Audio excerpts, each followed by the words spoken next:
పాలకూరతో ఎప్పుడు కర్రీస్ కాకుండా ఒకసారి ఇలా పాలకూర రైస్ ట్రై చేయండి. ఒక మిక్సీ గిన్నె తీసుకొని కడిగిన పాలకూరను అందులో వేసి పచ్చిమిరపకాయలు, అల్లము, లవంగం, ఇలాచి, దాల్చిన చెక్క వేసి మిక్సీ పట్టుకొని పక్కన పెట్టుకోవాలి. ఒక స్టవ్ మీద బాండి పెట్టుకొని ఆయిల్ వేసుకొని పచ్చిమిరపకాయలు, ఎండుమిరపకాయలు, జీలకర్ర, ఆవాలు, పల్లీలు, కాజు వేసుకొని బాగా వేగనిచ్చుకోవాలి. ఇందులో చిటికెడు పసుపు, రుచికి సరిపడా సాల్ట్ వేసుకొని బాగా కలుపుకోవాలి.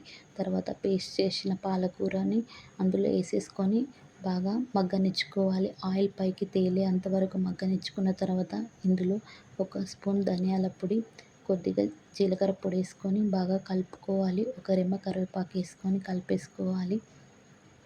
మనం వండిన అన్నాన్ని చల్లార్చుకొని ఇందులో వేసేసుకొని కలిపేసుకుంటే వేడి వేడి టేస్టీ టేస్టీ పాలకూర రైస్ రెడీ. వీడియో నచ్చితే ప్లీజ్ లైక్, షేర్, సబ్స్క్రైబ్ చేయండి ఫ్రెండ్స్.